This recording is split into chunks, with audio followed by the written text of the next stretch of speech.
வணக்கம். தமிழ்வினின் காலை நேர பிரதான செய்திகள். முதலில் தலைப்புச் செய்திகள். அரசாங்கத்துக்கு எதிராக ஆர்ப்பாட்டம், ரணில் தலைமையில் ஆராய்வு.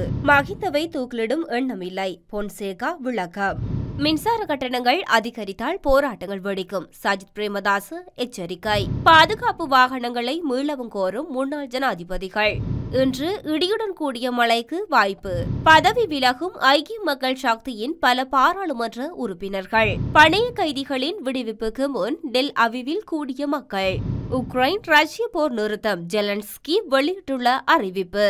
தொடர்பான விரிவான செய்திகள்.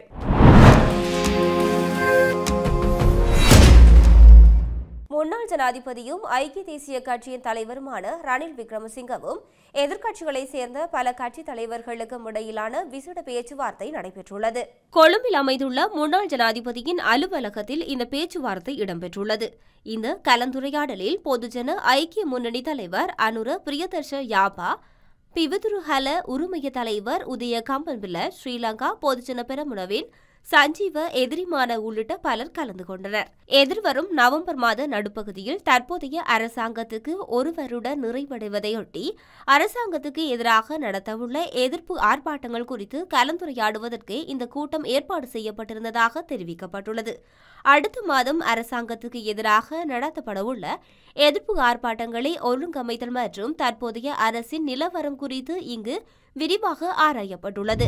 அண்மையில் மாத்தறையில் தான் ஆற்றிய உரையை தவறாக புரிந்து கொண்டதாகவும் முன்னாள் ஜனாதிபதி மஹிந்த ராஜபக்சவை தூக்கிலிடும் நோக்கம் தனக்கு ஒருபோதும் இருக்கவில்லை என்று சரத் பொன்சேகா தெளிவுபடுத்தியுள்ளார். 2009 ஆண்டு பிப்ரவரியில் போர் நிறுத்தம் செய்ய உத்தரவிட்டிருந்தாலும் பாதுகாப்பு படையினரின் முன்னணி பாதுகாப்பு பிரிவை அளித்திருந்தாலும் முன்னாள் ஜனாதிபதி தூக்கிலிடப்பட்டிருப்பார் என்றுதான் நான் கூறினேன் என சரத் பொன்சேகா ஊடகங்களிடம் தெரிவித்திருந்தார். எனது கருத்துக்களை திரித்து கூறி ஒரு பௌத்த பிக்கு உட்பட சிலர் இப்பொழுது பேசிக் கொண்டிருக்கிறார்கள் என்று சரத் பொன்சேகா சுட்டிக்காட்டினார். மாத்தறையில் கடந்த வாரம் சரத் பொன்சேகா ஆற்றிய உரையில் வேறு நாடாக இருந்திருப்பின் மஹிந்த ராஜபக்சவின் தேச துரோக செயலுக்கு தூக்கிலிடப்பட்டிருப்பார் என்றும் இலங்கையின் அரசியல் அமைப்பின்படியும் அவ்வாறுதான் என்று அவர் கூறியிருந்தார். நாட்டில் மின்சார கட்டணம் அதிகரிக்கப்படுமானால் அதற்கு எதிராக போராட்டங்கள் வெடிக்கும் என ஐக்கிய மக்கள் சக்தியின் தலைவர் சஜித் பிரேமதாச தெரிவித்துள்ளார். அரசாங்கம் நாட்டு மக்களுக்கு நற்செய்தியொன்றை வழங்க தயாராகி வருகின்றது. மீண்டும் மின்சார கட்டணத்தை அதிகரிப்பதோ அந்த நற்செய்தியாகும். இந்த மின்சார கட்டணம் அதிகரிக்கக்கூடாது என்றே நாம் பிரார்த்திக்கின்றோம். அரசாங்கம் ஏதோ வகையில் மின்சார கட்டணத்தை மீண்டும் அதிகரித்தால் ஐக்கிய மக்கள் சக்தியினரான நாம் மக்களுடன் வீதியில் இறங்குவோம். இதற்கு எதிராக நாம் வீதியில் இறங்கி நடவடிக்கை எடுப்போம். மின்சார கட்டணம் அதிகரிக்கப்பட்டால் வீட்டு பொருளாதாரத்தில் தாய்மார்களும் பெண்களும் தான் அதிகம் பாதிக்கப்படுபவர்களாக காணப்படுகின்றனர். துன்பம், பசி, அடக்குமுறை மற்றும் அசௌகரியத்தால் மக்களை நசுக்கி என்றுமே மக்களை அனாதரவான நிலையில் வைத்துக் கொள்வதற்கு எடுக்கும் அரசாங்கத்தின் இந்த மோசமான கொள்கைகளை தோற்கடிக்க நாம் நடவடிக்கை எடுக்க வேண்டும். 220 லட்சம் மக்களினது உரிமைகளை பாதுகாக்க மக்கள் முன்வர வேண்டும் என அவர் தெரிவித்துள்ளார். முன்னாள் ஜனாதிபதிகளான மஹிந்த ராஜபக்சவும் மைத்திரிபால சிறிசேனவும் அரசாங்கத்திடம் ஒப்படைத்த அவர்களது பாதுகாப்பு வாகனங்களை மீள கோரியுள்ளனர். இதனை பொதுமக்கள் பாதுகாப்பு அமைச்சர் ஆனந்த் விஜயபால தெரிவித்துள்ளார். அவர்களுக்கு வழங்கப்பட்டிருந்த பாதுகாப்பு வாகனங்களை அரசாங்கத்திடம் ஒப்படைத்தமையால் அவர்களின் பாதுகாப்புக்கு ஏதேனும் அச்சுறுத்தல் காணப்படுமாயின் அந்த வாகனங்களை மீண்டும் வழங்க வாய்ப்புள்ளதாக அவர் குறிப்பிட்டுள்ளார். அந்த நிலையில் முன்னாள் ஜனாதிபதிகளின் இந்த கோரிக்கையை பொதுமக்கள் பாதுகாப்பு அமைச்சின் கீழ் உள்ள பாதுகாப்பு மறு ஆய்வு குழுவிடம் சமர்ப்பிக்கப்பட்டுள்ளது.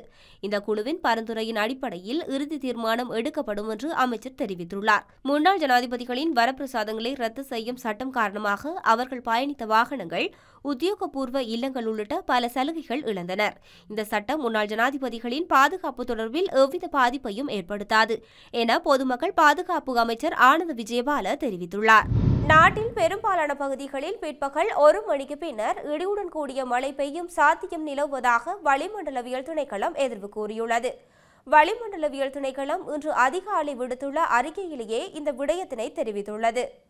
மேல்மத்திய மற்றும் ஊவா மாகாணங்களின் பிற்பகல் வேளையில் 50 மில்லிமீட்டருக்கு அதிக அளவில் பலத்த மழை பெய்யக்கூடும் என திணைக்களம் குறிப்பிட்டுள்ளது. மேற்கு மற்றும் மத்திய மாகாணங்களிலும் காலி, மாத்தறை மற்றும் புத்தளம் மாவட்டங்களிலும் காலை வேளையில் மழை பெய்யும்.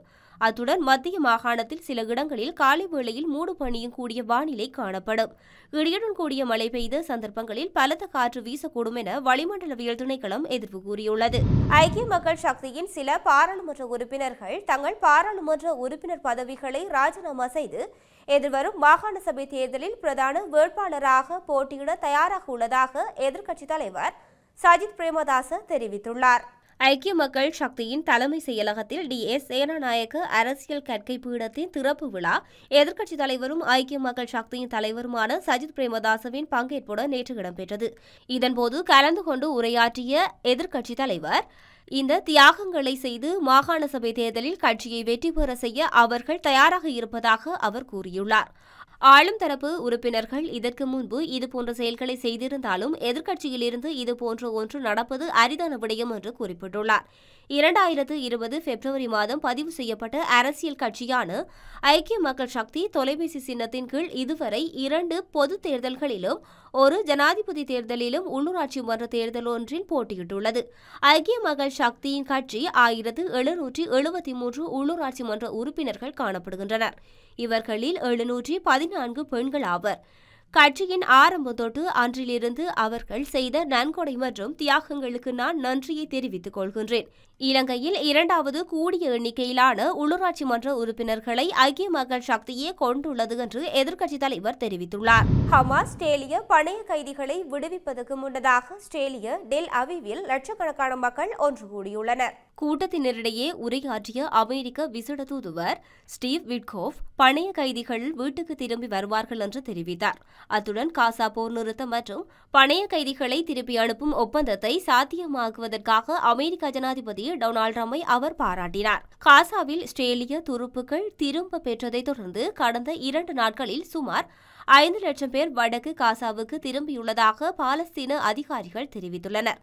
இதற்கிடையில் போரை முடிவுக்கு கொண்டு வருவதை நோக்கமாக கொண்ட ஒரு ஒப்பந்தத்தை இறுதி செய்ய எதிர்வரும் திங்கட்கிழமை ஒரு உச்சி மாநாட்டை நடத்த உள்ளதாக எகிப்து உறுதிப்படுத்தியுள்ளது.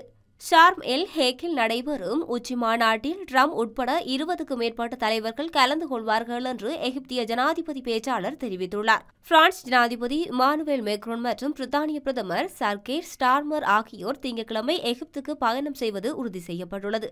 அதேவேளை ட்ரம்ப் எகிப்துக்கு செல்வதற்கு முன்பு நாளை இஸ்ரேலுக்கு செல்வார் என்று எதிர்பார்க்கப்படுகின்றது. உக்ரைன் மற்றும் ரஷ்ய போரை உறுதியாக நிறுத்த முடியும் என உக்ரைன் ஜனாதிபதி ஜெலன்ஸ்கி தெரிவித்ததாக சர்வதேச ஊடகங்கள் செய்தி வெளியிட்டுள்ளன. இஸ்ரேல் மற்றும் ஹமாஸ் இடையில் டொனால்ட் ட்ரம்ப் முயற்சியால் போர் நிறுத்த ஒப்பந்தம் ஏற்பட்டுள்ளது. தற்பொழுது காசாவில் போர் நிறுத்தம் நடைமுறைக்கு வந்துள்ளது. இது தொடர்பில் டொனால்ட் ட்ரம்ப் ஜெலன்ஸ்கி தொலைபேசியில் உரையாற்றியுள்ளார். ஒரு பிராந்தியத்தில் போரை நிறுத்த முடியும் என்றால் உக்ரைன் மற்றும் ரஷ்யா போர் உள்ளிட்ட மற்ற போர்களையும் உறுதியாக நிறுத்த முடியும். எமது எரிசக்தி அமைப்பின் மீதான ரஷ்யாவின் தாக்குதல்கள் குறித்து ட்ரம்பிடம் தெரிவித்தேன். எங்களுக்கு ஆதரவளிக்க அவர் தயாராக இருப்பதாக நான் பாராட்டுகின்றேன். நமது வான் பாதுகாப்பை வலுப்படுத்த நடவடிக்கை எடுத்து வருகின்றோம். இது தொடர்பாக ஒப்பந்தம் மேற்கொள்வது குறித்து நாங்கள் விவாதித்தோம். உண்மையான ராஜதந்திரத்தில் ஈடுபட ரஷ்யா தரப்பில் தயார் நிலையில் இருக்க வேண்டும். இதை வலிமை மூலம் அடைய முடியும் என அவர் தெரிவித்துள்ளார். செய்திக்கு நிறைவாக மீண்டும் தலைப்புச் செய்திகள். அரசாங்கத்துக்கு எதிராக ஆர்ப்பாட்டம், ரணில் தலைமையில் ஆராய்வு. மஹிந்தவை தூக்கிலிடும் எண்ணமில்லை, பொன்சேகா விளக்கம்.